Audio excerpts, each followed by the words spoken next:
Oh, frères et sœurs, dans l'église primitive, les apôtres ont commencé par agir. Actes chapitre 4 rapidement. Est-ce que nous pouvons tourner dans nos Bibles? Merci Seigneur. Ceux qui sont absents, vous leur direz, de ma part, vous leur direz que Pasteur Jacob a dit que le Seigneur lui a parlé. Quand je dis Dieu m'a parlé, ce n'est pas une blague. Actes chapitre 4. Je lis rapidement, à partir du verset 13. Lorsqu'ils virent l'assurance de Pierre, donc Pierre a dit, il n'y a aucun salut en aucun autre nom. Car il n'y a aucun autre nom qui a été donné parmi les hommes par lequel nous devions être sauvés. Lorsqu'ils virent, verset 13, l'assurance de Pierre et de Jean, ils furent étonnés, sachant que c'étaient des hommes du peuple, sans instruction, et il les reconnut pour avoir été avec Jésus. Mais comme ils voyaient, le verset 14 de Actes chapitre 4, mais comme ils voyaient, là, près d'eux, l'homme qui avait été guéri, ils n'avaient rien à répliquer. Ils leur ordonnèrent de sortir du Sanhédrin et ils délibérèrent entre eux en disant, que ferons-nous à ces hommes? Car il est manifeste pour tous les habitants de Jérusalem qu'un miracle signalé a été accompli par eux. Et nous ne pouvons pas le nier. Mais afin que la chose ne se répande pas davantage parmi le peuple, nous allons leur défendre.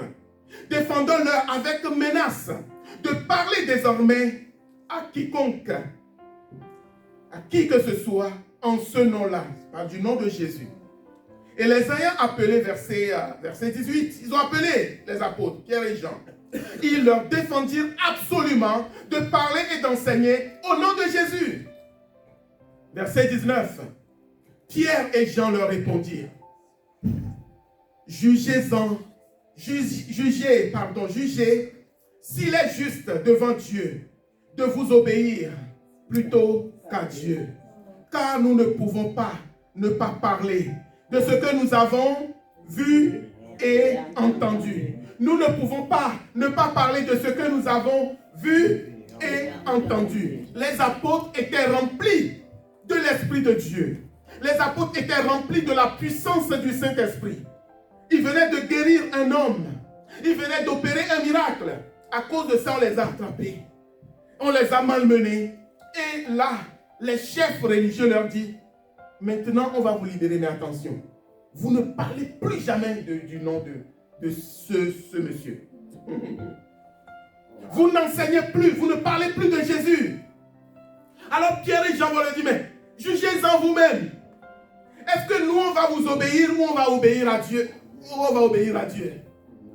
Nous ne pouvons pas ne pas parler de ce que nous avons vu et de ce que nous avons entendu. Ce que nous avons vu, ils font allusion au ressuscité. Ils font allusion au ressuscité, bien-aimés. Ils font allusion à Jésus qui est ressuscité. Et qu'ils ont vu, alléluia. Ils l'ont vu vivant, alléluia. Oh mes amis, mon histoire, Jésus m'a guéri. Il m'a totalement guéri. Alléluia. Il n'y a vraiment personne comme Jésus. Il n'y a vraiment personne comme Jésus. Il n'y a vraiment personne comme Jésus. Il n'y a vraiment personne comme lui. Frères et sœurs, quand vous servez Dieu, la Bible dit, la malédiction, ça va aller jusqu'à combien de générations? 4, voire 5. 3, 4, 5, les malédictions. Mais la bénédiction, c'est jusqu'à quoi? 1000. Amen. Donc, supposons que tu es la deuxième génération ou la troisième génération d'une famille où Dieu est en train de punir, la malédiction est en train de descendre dans cette famille. Toi, tu es la deuxième génération. Cette malédiction, elle est sur toi ou elle n'est pas sur toi? Normalement, logiquement. Est-ce que vous me suivez? Maintenant, par la grâce de Dieu, tu es arrivé à l'église. Il n'y a vraiment personne comme Jésus. Il n'y a vraiment personne comme Jésus. Il n'y a vraiment personne comme Jésus. Il n'y a vraiment personne comme lui. Hey, toi tu es arrivé dans la maison de Dieu. Mon ami, À partir du moment où tu ouvres ton cœur à Dieu, il y a une nouvelle feuille blanche qui sort de la poche de Dieu. Normalement, cette malédiction doit arriver jusqu'à 4 générations. Toi, tu es 2e ou 3e génération. Les anges vont dire, on change feuille blanche, on change le truc. Alléluia. Maintenant, cette personne qui est là, il y a la bénédiction qui commence maintenant par toi. Jusqu'à 1000 générations. Jusqu'à 1000 générations. Mes amis, vous savez, quand vous êtes dans la maison de Dieu, vous amenez quelque chose, vous ne imaginez pas, mes amis, vous qui avez des petits-enfants, vous n'imaginez pas ce que vous amenez dans votre famille. Vous n'imaginez pas les personnes plus âgées, vous n'imaginez pas ce que vous êtes en train de faire sur vos familles. Quand vous venez à Christ, vous êtes dans la maison de Dieu, vous marchez avec Dieu, vous n'imaginez pas. Mon frère, tu n'imagines pas. À partir de vous, à partir de maman, à partir de grand-mère, quelque chose de nouveau commence. Vous êtes bénis. Amen. Bénis, bénis, bénis, bénis. Amen. Satan va envoyer des faux prophètes pour dire, toi, ton grand-père, je vois ton grand-père, il était machin. Oh, ça c'était mon grand-père. Mais moi, je suis en Jésus. Amen. Il y a la bénédiction qui commence maintenant par moi, jusqu'à toute ma descendance. Amen. Toute ma descendance. Mon fils ne peut pas mourir dans un accident de machin. Non, je ne peux pas le permettre. Alléluia. Parce que Dieu, c'est un Dieu qui est fidèle.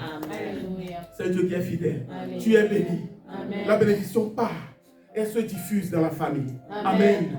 Le Saint-Esprit. Le Saint-Esprit. Nous ne pouvons pas ne pas parler de ce que nous avons entendu ou vu. 1 Thessaloniciens, je vais finir, je vois mon temps. Mon temps est passé. 1 Thessaloniciens chapitre 5, verset 19. Quelqu'un peut nous le lire rapidement. 1 Thessaloniciens. 1 Thessaloniciens. Chapitre 5. Le verset 19.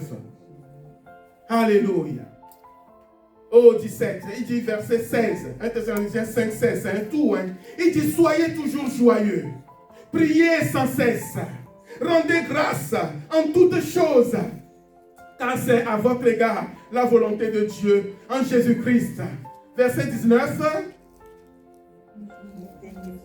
Fort, plus fort, plus fort. Oui.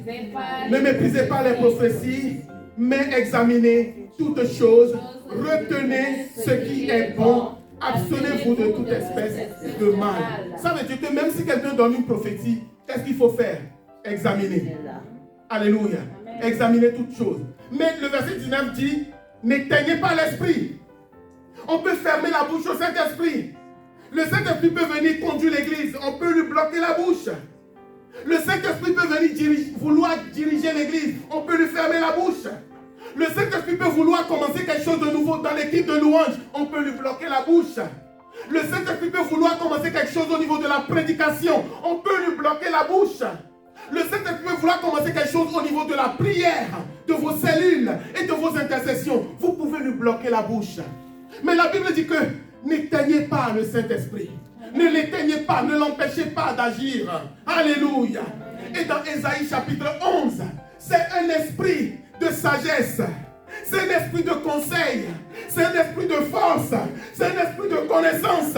Et c'est un esprit de connaissance de l'Éternel. Le Saint-Esprit. Si nous laissons le Saint-Esprit agir au milieu de nos frères et sœurs, vous aurez le bon conseil. Vous aurez la bonne direction. Amen. Vous aurez l'éclairage. Lui-même, il vous dira, allez par ici. N'allez pas là-bas. Suivez tel chemin. Détourne-toi de tel chemin. Quand le Saint-Esprit, on ne lui bouge pas la bouche dans l'église, l'église est bénie. Amen. Dieu m'a parlé. Il m'a dit que, vous savez, Acte 9, 31. Est-ce que nous sommes là ce matin? Amen. Oh Jésus. J'ai envie de prêcher jusqu'à 14 heures.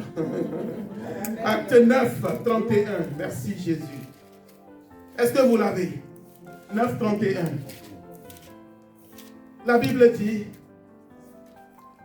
l'Église était en paix dans toute la Judée, la Galilée et la Samarie. C'est comme on dirait, l'Église était en paix en région parisienne. Amen. Dans le pays de la Loire et à Marseille. C'est un exemple. Hein? Amen. L'Église était en paix, s'édifiant et marchant dans la crainte du Seigneur, et elle s'accroissait par l'assistance du Saint-Esprit. Si vos Bibles vous appartiennent, vous pouvez souligner. Ça, c'est ce que le Seigneur m'a dit avant de venir vous voir ce week-end. L'Église s'édifiait par l'aide du Saint-Esprit. L'Église marchait dans la crainte de Dieu par l'aide du Saint-Esprit. Ah, je pensais que quelqu'un allait m'accompagner. Amen. L'Église croissait par l'assistance du Saint-Esprit. L'Église s'édifiait, ça veut dire que les familles sont enracinées en Christ, les gens comprennent la parole de Dieu, les chrétiens deviennent de plus en plus forts spirituellement. Quand Satan vient dans leur maison la nuit pour leur terroriser, ils se lèvent la nuit, ils ne disent pas où est le téléphone, je vais appeler tel responsable. Non, non, non. Ils se lèvent de leur lit et ils disent à Satan, tu sors de ma maison, au nom de Jésus. L'Église s'édifiait. Amen. Et l'Église marchait. Alléluia. Dans la crainte de Dieu. Amen. Une église où il y a le Saint-Esprit, les gens sont édifiés. Une église où il y a le Saint-Esprit, les gens marchent dans la crainte de Dieu. S'il n'y a pas le Saint-Esprit, au milieu de nous, là, il va y avoir que de l'hypocrisie. Oui, je vous assure. Quand il n'y a pas le Saint-Esprit, les gens peuvent être hypocrites. Mais une église où vous laissez la place, je vous parle sérieusement. Si vous laissez réellement la place au Saint-Esprit, il ne peut pas avoir d'hypocrisie.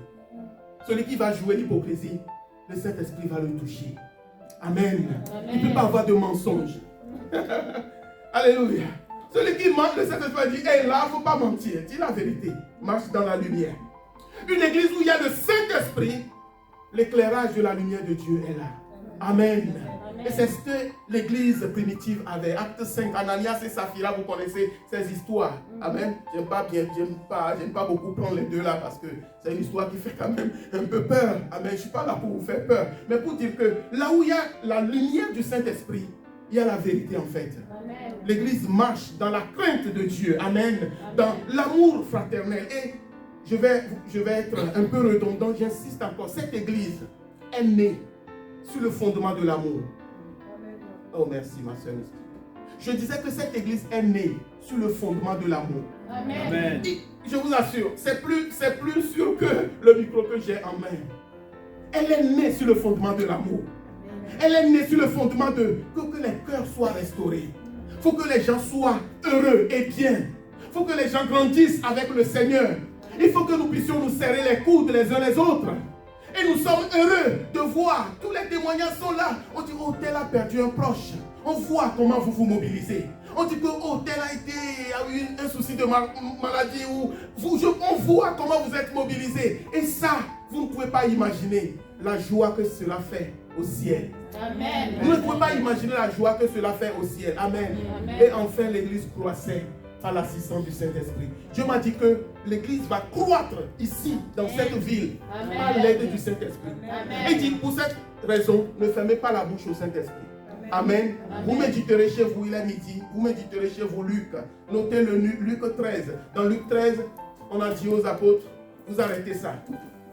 Ils ont dit aux gens, si vous êtes malade, vous venez les autres jours. Vous ne venez pas le jour du sabbat pour vous faire guérir.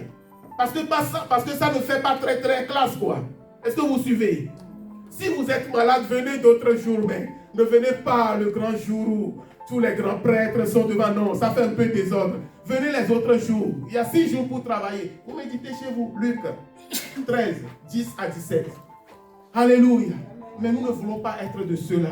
Amen. Et ce n'est pas un appel au désordre. Je termine sur ça. Ce n'est pas un appel au désordre. Amen. Mais que nous puissions réellement rechercher le Saint-Esprit et lui laisser la place. Amen. Le Saint-Esprit va t'aider à avoir la conviction que Jésus est au milieu de nous. Amen. Oh, levons-nous, nous allons prier. Alléluia. Levons-nous, nous allons prier. Alléluia. Oh Jésus, merci Seigneur. J'aimerais que nous prions ce matin. Oui, Seigneur, moi je veux avoir la conviction que tu es avec moi. J'avais la conviction que tu es réellement vivant. Alléluia. Que je ne suis pas seul. Alléluia. Je ne suis pas seul. Que si nous voulons vous donner des témoignages, on n'a pas fini. Alléluia. Oui, quand tu vois Jésus, mon ami, ta parole, ta manière de parler change. Personne n'est pas. Moi, j'attends pas que quelqu'un vienne me convaincre. Non, je suis déjà convaincu. Et je veux que vous soyez aussi convaincus. Amen. Amen. Que votre foi soit ferme et solide. Amen. Le Seigneur veut sauver dans cette ville.